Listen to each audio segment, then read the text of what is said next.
سے نقل کیا ہے اور اسی طرح سے مسند احمد کے اندر بھی جبیر ابن مطعم یہ سے یہ روایت منقول ہے. بہرحال کسی بھی طرق سے منقول ہو، اس حدیث کے اندر سلیمان بن موسیٰ ایک راوی آتے ہیں جن کے اوپر امام بخاری رحمۃ اللہ علیہ جن کا نام لیتے ہوئے زبان تھکتی نہیں ہے، لیکن صرف وہ نام کی حد تک ہے.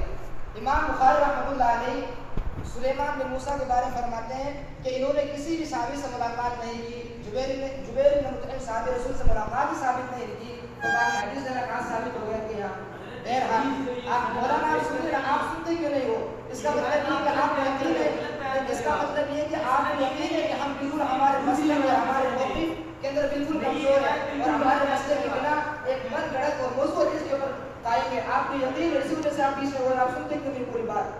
سلیمان بن موسیٰ کی صحابی رسول جبیر بن مطعم سے ملاقات ثابت نہیں ہے، یہ تو آپ ثابت کر کے بتائیں. وہ ترمذی رحمۃ اللہ علیہ نے اس حدیث کو زبیر بن مطعم سے پہلے امام نافع کا تذکرہ کیا، پھر بعد میں سلیمان بن موسیٰ کا تذکرہ کیا ہے، تو خود ترک اس بات کی صراحت کر رہا ہے کہ زبیر بن مطعم سے سلیمان بن موسیٰ کی ملاقات ثابت نہیں ہے.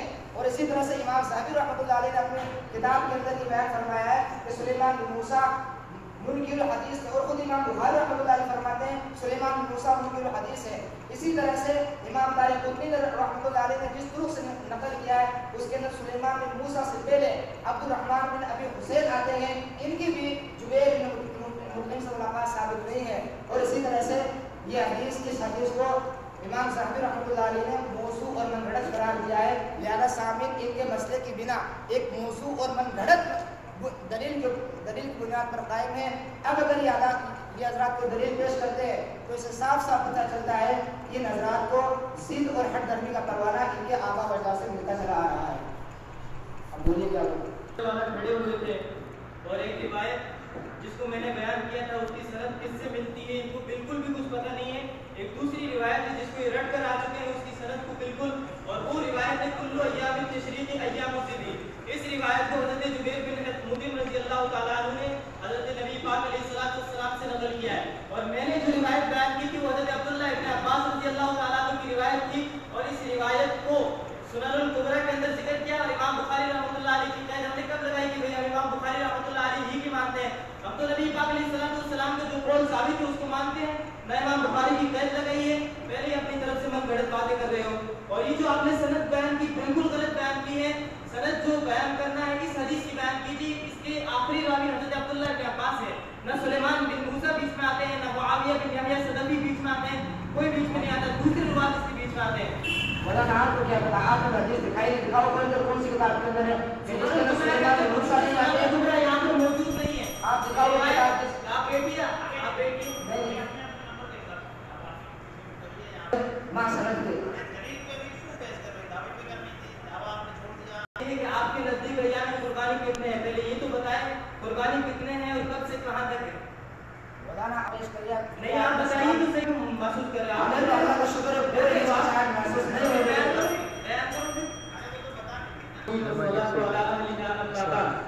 اعوذ باللہ من الشیطان الرجیم بسم اللہ الرحمن الرحیم. قال اللہ تبارک وتعالى في القرآن المجيد والفرقان الحميد ليشهدوا منافع لهم ويذكروا اسم الله في أيام معلومات على ما رزقهم من بهيمة الأنعام. صدق الله العظيم وصدق رسوله النبي الكريم.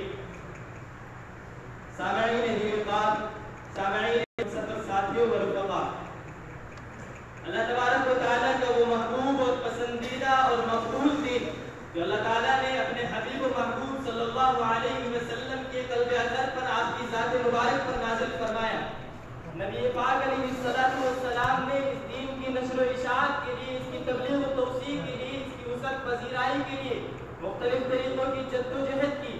آپ نے مختلف مسائل سے، مختلف قربانیوں سے دوچار ہوئے. آپ کے بعد آپ علیہ السلام کی وہ جانثار جن کو ہم صحابہ سے یاد کرتے ہیں، جن کے بارے میں نبی پاک علیہ السلام فرماتے ہیں کل معدول. انہوں نے بھی اس دین اسلام کو سینچا ہے اپنے علم ریزی کے ذریعے، اور انہوں نے یہ کوشش کی ہے، یہ جد و جہد کی ہے کہ دین اسلام کو دنیا کے تمام کونوں اور کوشوں میں اس کو اجاگر کیا جائے اور پھیلایا جائے.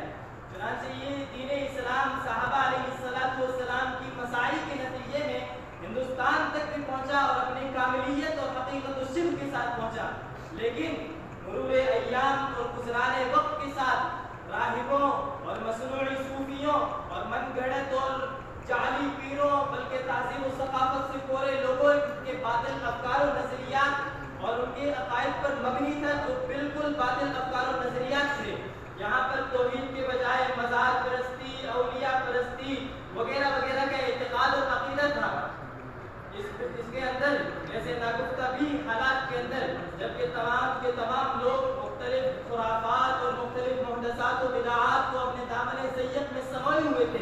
ایسے ناگفتہ بھی حالات میں اللہ تبارک و تعالیٰ کی جانب سے تعیین حق کا ایک معدودہ جماعت کے ساتھ من جانب اللہ وجود پیش آیا، جنہوں نے احیاء الاسلام اور احیاء السنت کے لیے اپنی جانیں قربان کر دی.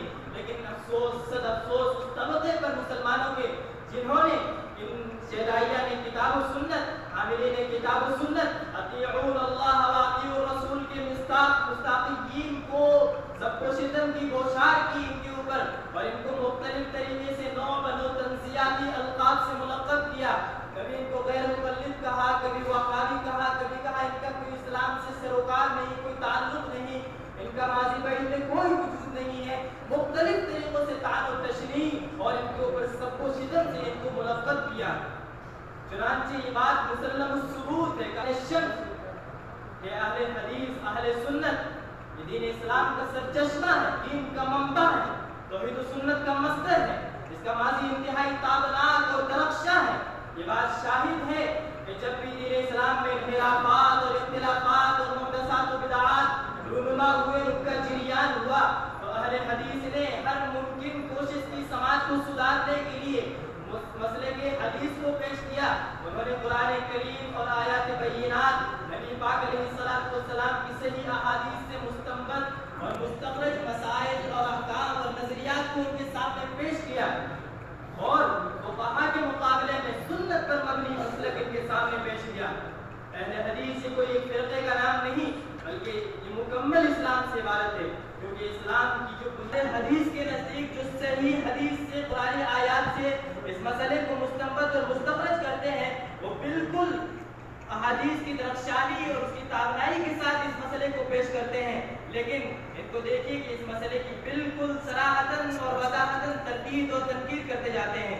چنانچہ میں اللہ تبارک و تعالیٰ کا قول، میں نے جو آپ حضرات کے سامنے میں نے شروع کے اندر جو آیت پڑھی تھی، لیشهدوا منافع لهم ويذكروا اسم الله في ايام معلومات على ما رزقهم من بهيمة الانعام.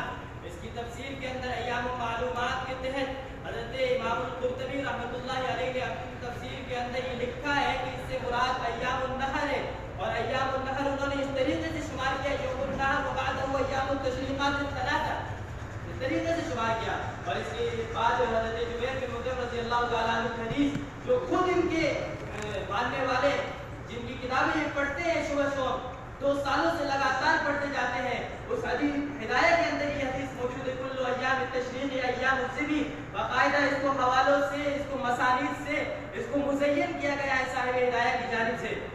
لیکن پھر بھی پتہ نہیں کہ یہ اپنے علماء کی تنقید کرتے ہیں، ایک طرف تقلید کا کیا رٹا لگائے بیٹھے ہیں اور دوسری طرف اپنے ہی علماء کی تنقید کرتے ہیں. چنانچہ اس حدیث سے باقاعدہ صراحتاً ثابت ہو جاتا ہے کہ ایام تشریق ایام ذبح ہے. اور اسی طریقے سے ایک بات اور امام ہدایہ نے یعنی صاحب ہدایہ نے ذکر کی ہے، وَالْكُلُّ يَمْشِي بِأَرْبَعَةٍ. بہرحال انہی تمہیدات پر میں اکتفا کرتے ہوئے اب دعوت دوں گا میں مولانا محمد احسان اللہ صاحب کو دعوت دوں گا کہ وہ آئے اور باطل کو دندان شکن جواب دے. نحمدہ ونصلی علی رسولہ الکریم، اما بعد. بگڑتی ہے جس وقت ظالم کی نیت، بگڑتی ہے جس وقت ظالم کی نیت، نہیں کام آتی کوئی دلیل و حجت. سامعین اعزاز، گرامی قدر احباب اور گلشن امینی کے نوشہ گفتگو پھولوں، جیسا کہ آپ فریقین کے مابین بڑی دلچسپی اور دلجمعی کے ساتھ مناظرہ سماعت فرما رہے ہیں. ہمارے ترجمان صاحب نے دلائل و براہین کی قدر ذخیرہ اندوزی کی اور باطل کو دندان شکن جواب دیا، لیکن اس کے باوجود یہ اپنی بہانہ بازیوں اور ہیلا سازیوں سے باز آنے کو تیار نہیں ہے.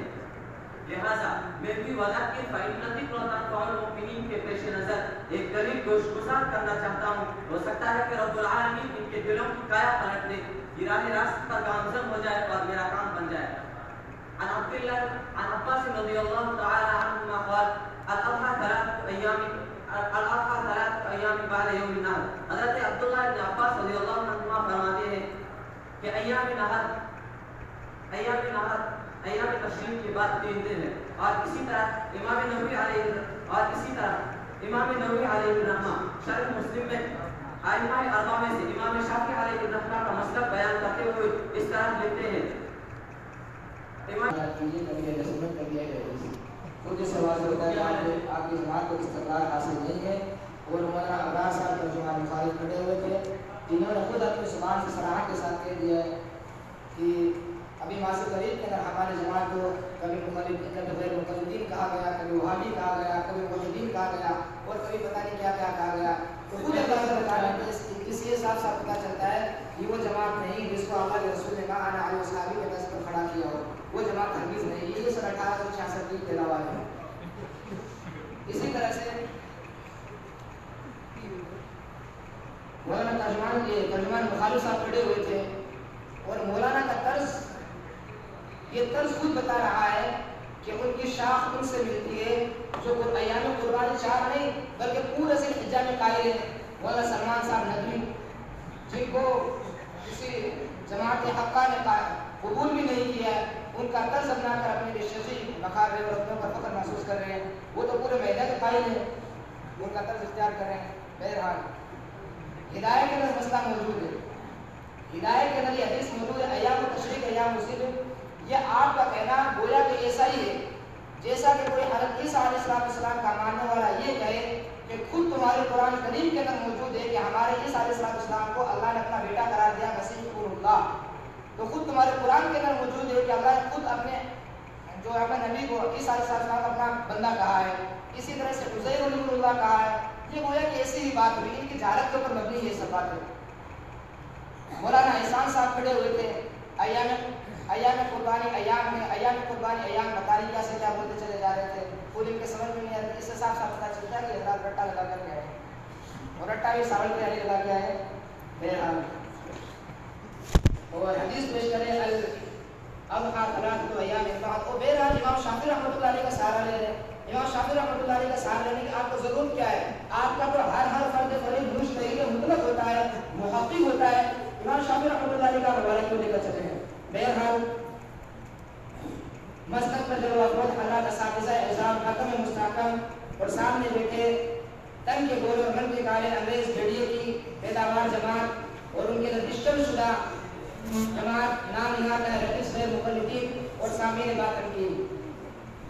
دین اسلام کو دنیا میں تشریف لائے ہوئے تقریباً 14.5 سال ہو رہے ہیں اور اس عرصہ دراز میں دین اسلام نے ہزاروں بلاؤں کا مقابلہ کیا ہے اور آج تک مقابلہ جاری و ساری ہے.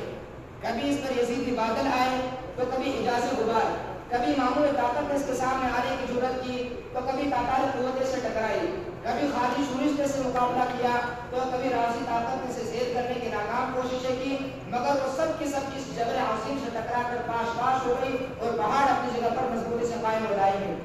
موجودہ دور میں کئی ارتقاء سے ناگفتہ کی صورتحال کا شکار ہے. باطل طاقت نے اسلام کو مٹانے اور اس کی اصل صورت کو مست کرنے کی تفردوں میں مصروف ہے اور مختلف حربوں سے اسلام کے بڑھتے قدم پر روک لگانا چاہتی ہے اور خود کو اسلام کا سچا عاشق اور اسلام کی بقا و حفاظت کا ضامن سمجھنے والی کچھ نام نہاد جماعت حدیث، کچھ نام نہاد جماعت ایسی بھی ہے جو نہ صرف یہ کہ قرآن اور حدیث کی مخالفت کے سبب خود گمراہی کے دلدل میں پھنسی ہوئی ہے بلکہ انسانیت عوام کو بھی اپنے جال میں پھنسانے کی کوشش کرتے رہتی ہے. اللہ تبارک و تعالیٰ نے انسان کو روح اور جسم کا مجموعہ بنایا ہے اور ان دونوں کی خوراک کا بھی انتظام کروایا ہے. چنانچہ جسم کی خوراک غذا اور روح کی خوراک عبادت کو بنایا ہے. اب انسان کو چاہیے کہ جسم اور روح دونوں کو خالص و مکمل غذا پہنچائے تاکہ ایمان اور صحت دونوں محفوظ اور تندرست رہ سکیں. لیکن کچھ لوگوں کا حال ایسا ہوتا ہے کہ جو روح کی غذا یعنی عبادت میں کمی کو پسند کرتے ہیں اور کھانے اور جسم کی خوراک یعنی کھانے پینے اور پیٹ بھرنا اور بطر کی 3 رکعت کے بجائے صرف 1 رکعت کے اوپر اکتفا کرتے ہیں. اور جب کوئی شخص نماز چھوڑ دے تو یہ حضرات فتویٰ لگاتے ہیں، فتاویٰ ستاریہ کے اندر یہ بات موجود ہے، فتویٰ لگاتے ہیں کہ اس شخص کے ذمہ قضا لازم نہیں ہے جب کوئی شخص نماز چھوڑ دے تو. اور کرکٹ اور فٹ بال کھیلنے کے لیے زور اور اثر وغیرہ نماز کو ایک ساتھ جمع کرنے کا بھی فتویٰ لگاتے ہیں. اور جب کھانے اور پیٹ بھرنے کی باری آتی ہے تو اس میں اضافے اور زیادتی کو پسند کرتے ہیں. اس کی ایک سادہ سی مثال اور تازہ ترین مثال وہ یہ ہے کہ ایام قربانی. ایام قربانی اسلام کے اندر 3 دن مشروع ہے، لیکن یہ حضرات 4 دن قربانی کرنے کے لیے عمر سے کہتے ہیں تاکہ 1 دن مزید اور کھانے کو مل جائے. بہرحال انہوں نے اپنے دعوے میں یہ دلیل پیش کی تھی ایام تشریق کلھا ایام ذبح. مولانا یہ حدیث کے انتہائی درجے کی موضوع ہے. اگر آپ اور اسی طرح سے میں اپنے مسلک اپنے موضوع پر دلائل پیش کرنے سے قبل میں اپنی دو حدیث پیش کرنے چلا ہوں.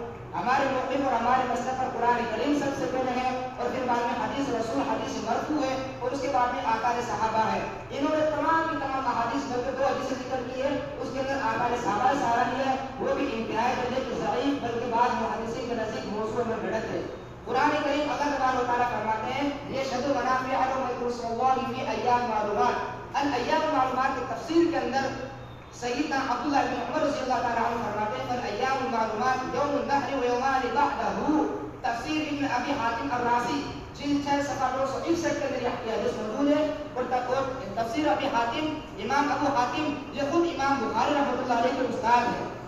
بہرحال اسی طرح سے صحیح بخاری جلد 2 صفحہ 835 آپ کھول کر دیکھیں کہ یہ حدیث موجود ہے. اللہ کے رسول علیہ السلام سے مرفوعاً منقول ہے. اللہ کے رسول نے فرمایا عن سلمة الأكوع رضي الله عنه قال النبي صلى الله عليه وسلم من ضحى منكم فلا يصبحن بعد ثلاثة ما بقي في بيته من شيء.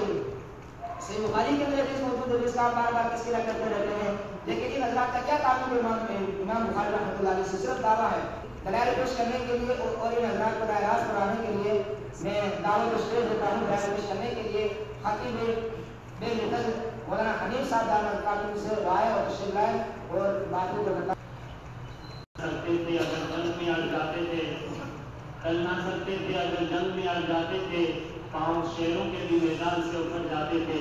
وہ بھی نستعین اما بعد. تم بھی تو دیوار میں نبی پڑھتے ہو نا, جن کے لکھنے والے نے تو نبوت کا دعویٰ کیا تھا, کیا ان میں اور ان میں کوئی فرق ہی نہیں ہے؟ دوسری بات کہ امام شافعی کا حوالہ کیوں لے رہے ہیں؟ یہ ہمارے لیے نہیں بلکہ تمہارے لیے نہیں, تمام حجت کرنے کے لیے تاکہ تم کچھ سمجھ جاؤ, لیکن تم کیا سمجھو گے؟ اور دوسری بات انہوں نے جو جمعیت پیش کی اس کے اندر کوئی قربانی کے متعلق کوئی موضوع ہے ہی نہیں, بلکہ کبھی تراویح کی کبھی یہ مطلب بالکل لفاظی ہی کر رہے تھے. ان کے پاس بولنے کے پاس کچھ نہیں تھا تو اس لیے لفاظی کے سوا ان کے پاس کچھ تھا نہیں. اور مولانا حنیف صاحب کھڑے ہوئے اور شعر پڑھا کہ ٹل نہ سکتے تھے جب جنگ میں اڑ جاتے تھے. ابھی دلیل پیش کرنے کے لیے تو تھرتھرا رہے ہیں اور کہہ رہے ہیں ٹل نہ سکتے تھے جب جنگ میں اڑ جاتے تھے. اور پڑھ رہے تھے انس رضی اللہ تعالیٰ عنہ, جبکہ فارغ ہونے والے ہیں آپ کے ساتھ آگے جا کر تعلیم دیں. میرا ایک سوال ہوگا کہ ان کے نزدیک 3 دن جو ہے نماز عید پڑھنے کے بعد تیسرے دن یعنی کہ 12ویں ذی الحجہ کے مغرب تک ہے, مغرب تک ہے قربانی کرنا؟ آپ کا کام نہیں, آپ مغرب تک ہے بتائیے نا. میں اپنے بارے میں اس کا جواب دوں گا.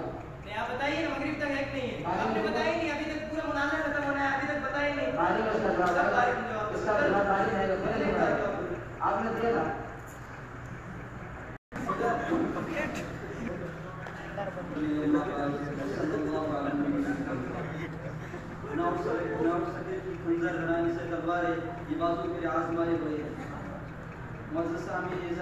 صدر محترم اور گلشن امینی کے نوزی مستقبل, جیسا کہ آپ فریقین کے مابین بہت بڑی بحث دلچسپی اور دلجمعی کے ساتھ سماعت فرما رہے ہیں اور ہمارے ترجمان صاحب نے کئی دلائل اور مراحل کے ساتھ ذکر اندوزی کی ہے, لیکن یہ لوگ ضد اور عنایت کی وجہ سے اپنے ہٹ گردی سے ہٹنے کے لیے تیار نہیں ہے. یعنی وزر کے فائدہ کا وطن اور مومنین کے پیش نظر ایک دلیل پیش کرنا چاہتے ہیں. ارشاد ربانی ہے کہ وقت اس مقدار اور ترجمان بخاری صاحب کھڑے ہوئے تھے کرے تو مصنف کبیر ہوتا ہے, مصنف کبیر اور جیسے کتاب ہے مصنف رفضہ. آپ عالم ہونے سے ضرور کو دشمن نہیں آتی آپ کو یہ کتاب سے عام کا بتاؤ مکتب ہے مدرسے کے تحت موجود ہے. کوئی بھی ایک کتاب کی منصر عام کرائے تو بتاؤ 200 کتاب کی کوشش نہیں. یہ کتاب دھوکے بازی ہے, امت کی طرح یہ کتاب کا دھوکہ ہے. اسی طرح بخاری کا نام لیتے مسئلہ ہے بخاری کے اندر ہوتی ہے, مولانا جھوٹ کی بھی انتہا ہوتی ہے. یہ پورا مجمع بیٹھا ہے, پورا مجمع گواہی دے سکتا ہے. ہم نے بخاری شریف سے بھی دلائل کیے, تفسیر ابن ابی حاتم نے خود امام بخاری کے استاد ہے اس سے بھی حوالہ پیش کیا ہے, اور مولانا عالم صاحب ہوتا ہے امام مالک سے دیگر کتب سے حوالہ پیش کیا, اور انشاءاللہ مزید حوالے جاتی انشاءاللہ درمان لگتی رہے گی اور آپ ہمارے پاس آتے رہیے. بہرحال تو کیا کریں کہ قربانی کے متعلق تو کچھ کہا ہی نہیں, تو کس کے متعلق کہا ہے؟ بکرے کے متعلق کہا, گوشت کے تعلق سے, ایام قربانی کے تعلق سے کہا ہے سب کچھ. بہرحال اب ایک اور حدیث اب میں اپنے دلائل کروں. بہرحال میرا ان سے سوال ہے, یہ حضرات کہتے ہیں کہ ایام تشریق کلھا ایام ذکر, ایام تشریق پورے کے پورے قربانی کے ایام ہے. تو میرا آپ سے سوال ہے کہ 9 ذی الحجہ یہ شاید میرا خیال سے آپ کے نزدیک ایام تشریق میں داخل نہیں ہے. یوں کہ اگر ہوتا تو آپ پیش کرتے 5 دن پیش کرتے 4 دن کیوں پیش کرتے ہیں 4-5 کی تو تک تو آپ کو مل جاتی ہوگی نا. بہرحال یہ اور اسی طرح سے ایام تشریق کلھا ایام ذکر. آپ یہ ثابت کر کے دکھا دیں کہ خود رسول اللہ صلی اللہ تعالیٰ علیہ وسلم نے چوتھے دن قربانی کا عمل پیش کیا اور قربانی کی ہو, یا کسی صحابی رسول نے قربانی کا عمل پیش کیا ہو, آپ چوتھے دن کا کیوں نہیں دکھا دیا عمل. اگر تراویح کی بات آتی ہے تو کہتے ہیں جو حضرت عمر رضی اللہ عنہ کا تفرد ہے صحابہ کا اما بعد. سامعین باتمکین حضرات اساتذہ کرام مہمانان اعزام اور سامنے بیٹھے ہوئے میرے فرید مخالفین, آپ حضرات کافی دیر سے ہم فریقین کے مابین مناظرہ سماعت فرما رہے ہیں. ہمارے ترجمان حضرت مولانا شاکر صاحب دامت برکاتہم العالیہ اور اسی طرح ہمارے ترجمان اور پہلے سوال کا جواب تو پھر دوسرا سوال پہ معتبر ہوگا. اور مولانا حنیف صاحب نے مولانا امام مالک سے وہ مظفر کو مولد بنایا, ان کی دلیل کا کوئی اعتبار نہیں. اور کہہ رہے ہیں کہ کسی بھی صحابی کے قول سے یا پھر بعد میں کسی تابعی کے عمل سے بتا دو کہ کہاں سے یہ ثابت ہے. تو ہم نے شروع میں حضرت عبداللہ بن عباس اور حضرت جبیر بن مطعم رضی اللہ تعالیٰ عنہ کی جو دلیلیں پیش کی, یہ کیا صحابی نہیں تھے, تمہارے پردادا تھے یا تمہارے دادا بے شک پردادا تھے ہمارے. تو پھر اور دوسری بات کہہ رہے ہیں ناقدین کرنے کے لیے, وہ تو ہم پہلے سے تمہارے لیے تم اپنی اردو اپنی سیکھ لو, پہلے اردو سیکھ لو پھر بعد میں آنا ترجمانی کرنے کے لیے. ناقدین کرنے کے لیے, ناقدین کیا کرنے کے لیے, وہ تو خود اپنی ذات فقط توحید و سنت امن و راحت کا طریق جتنا ہے جنگ و جدت تقدیس سے پیدا طاقت فرد قائم رب سے ملت سے ہے فرد قائم رب سے ملت سے ہے, کہاں کچھ بھی نہیں بوجھ ہے دریا میں بیرون دریا. عبداللہ بن مسعود رضی اللہ عنہ کی حدیث بیان کرنے والا تھوڑا سا مزید اگر آپ مطالعہ کرتے ہیں تو یہ حدیث امام سعید رحمۃ اللہ علیہ نے اس حدیث کو موضوع پر بڑھ قرار دیا ہے. تھوڑا سا مطالعہ کرتے ہیں, لیکن چونکہ آپ مطالعہ کیوں کریں گے, آپ مزید ایک دن گوشت کھانا ہے. اگر آپ کو گوشت ہی کھانا تھا مزید ایک ہوتی ہے, میں انشاءاللہ العزیز یہ دعوے کے ساتھ کہہ سکتا ہوں اپنے امت مسلمہ کے ہاتھ جو ان کے رحم و کرم پر بھروسہ کرتے ہوئے کہ آپ کسی کے یہاں بھی اگر چلے جاتے اور اس 1886 کے اندر آپ کے عالم اگر چلے جاتے کسی کے یہاں بھی, تو انشاءاللہ العزیز آپ کو 3 دن کے بعد ہفتہ بلکہ مہینوں پر نا آپ کو گوشت کھلاتے رہتے. خدا کے واسطے آپ شریف کے اندر ایک دن اضافہ نہ فرماتے ہیں, اپنی آخرت خراب نہ کرتے. مولانا الحق صاحب ہے ترجمان مخالف, انہوں نے تو یہ رٹ لگا رکھی ہے اور انہوں نے یہ اندھا چشمہ پہن رکھا ہے کہ ان کی طرف سے بخاری سے بھی کوئی حدیث آ جائے اور تفسیر قرآن سے بھی کوئی دلائل آ جائے تو مجھے تو صرف یہی کہنا ہے کہ ان کی طرف سے کچھ بھی نہیں آیا, ادھر ادھر کی حال رہے تھے. اللہ یہ کہ جو خود سب کچھ جانتے رہے وہ ان کے جواز کا درجہ رہتا ہے. اسی لیے تو کہا ہے علامہ راشد صاحب عاصم دامت برکاتہم نے اپنی کتاب میں لکھا ہے کہ ان حضرات کے یہاں اہل حدیث ہونے کا مطلب یہ نہیں ہے کہ ان کے ہر مسائل قرآن اور حدیث بخاری مسلم اور صحیح کتب ستہ سے ہوتے ہیں, بلکہ یہ جو حضرات اپنے من سے اور خواہش پرستی سے کہتے ہیں وہ حدیث بن جاتا ہے اور وہی بخاری اور مسلم کہلاتا ہے. اور کہہ رہے تھے کہ بخاری مولانا خیر آپ کا اصول ہے اہل حدیث کے 2 اصول اطیع اللہ و اطیع الرسول, کیا آپ بھول گئے اصول کو, آپ بھول گئے اصول کو. کہاں گیا تمہارا قرآن پر عمل کرنا, کہاں گئے تمہارے بخاری شریف, کہاں گئے تمہارے مسلم شریف. ہر قسم میں آگے بڑھ کر کہتا ہوں کہاں گئے تمہارے کتب ستہ. ایک حدیث پیش نہیں کیا آپ نے کتب ستہ سے. عبداللہ بن مسعود کا آپ نے قول پیش کیا, امام سعید کو موضوع میں برقرار دیا ہے. بہرحال اور مولانا ابھی بھی اگر آپ 4 دن کے اگر آپ بات کرتے رہیں گے تو میں اپنے موقف اور اپنے مسلک پر مزید دلائل پیش کرنے کی اور آپ حضرات کو راہ راست لانے کے لیے میں دعوت اس لیے دیتا ہوں. درست کرنے کو ایک شعر میں کافی تھا, برباد درست کرنے کو ایک شعر میں کافی تھا, ہر ساتھ میں دیتا ہے انجام درست کرتا ہے. قابل کے بعد حضرات اساتذہ کرام اور میرے حضرت عزیز حاضر اور سامنے بیٹھے ہوئے آپ حضرات کے درمیان کافی دیر سے مناظرہ سماعت فرما رہے ہیں.